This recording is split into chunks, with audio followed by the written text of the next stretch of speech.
Tomorrow, NASA is planning to launch a new mission to explore what it calls a metal-rich asteroid. The agency says what it learns there could tell us more about our own planet. Joining us this afternoon is Mark Brown with the Jet Propulsion Lab. Mark, thank you so much for taking the time to be here this afternoon.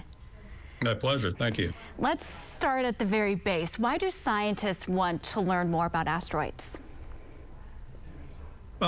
Asteroids have fascinated planetary scientists for a long time. What I would say about them is that unlike the inner rocky planets that have a lot of coalesced material and the outer planets, which, are mostly gaseous, the asteroids are basically pristine bodies.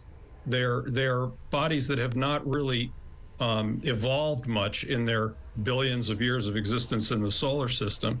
And so when we are able to look at asteroids, we're able to look at building blocks of the solar system that really haven't changed much. We're effectively looking back in time to the beginning of the solar system. That is almost hard to wrap your mind around. Let's talk about this mission.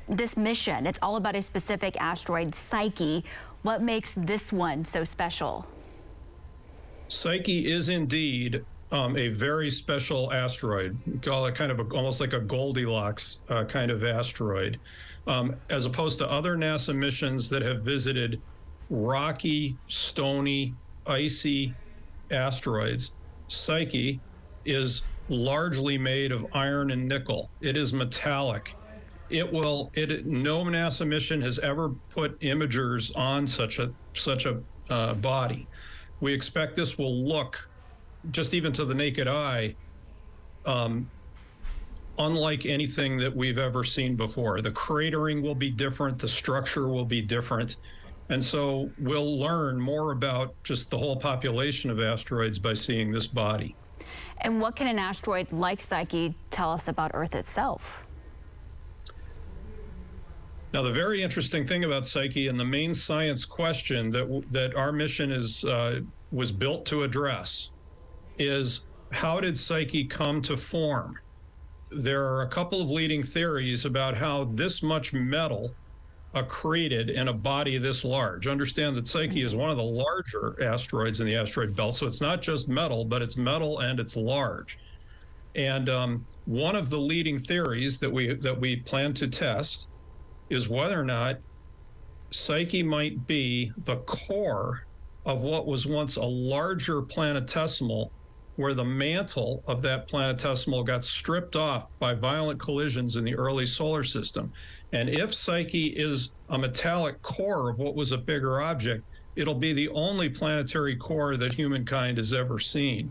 We haven't even seen the Earth's core before. The Earth has a molten core, and we've never been able to see it. So actually, there will be a lot of kind of comparative geology that can be done based on seeing the core of Psyche. Wow. So real quick about the spacecraft that's going there, how long will it take to get there? And what else will the spacecraft be able to do, especially with communication from Earth to something very, very far away, to put it simply?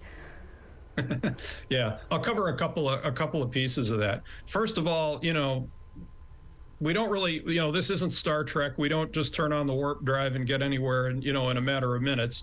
We will spend 6 years cruising to this asteroid. We basically do 2 laps around the sun, and each lap is about 3 years.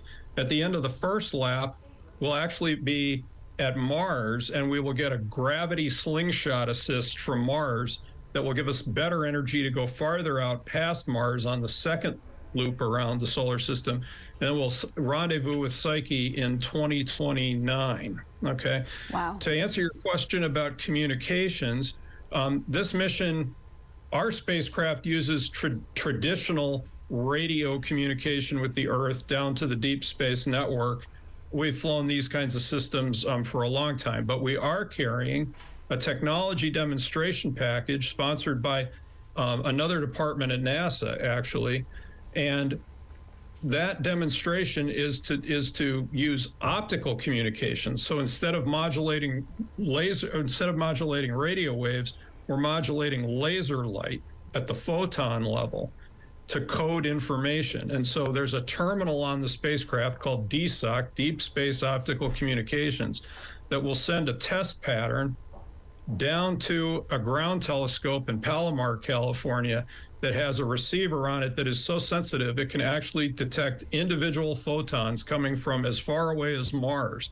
And the reason we want to demonstrate that is to pave the way for higher bandwidth communications for human missions on Moon and Mars in the future.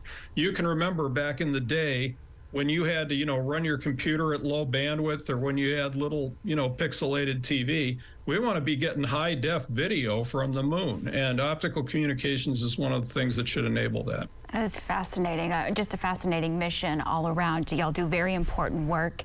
We're out of time. Thank you so much for joining us this afternoon. Okay, thank you.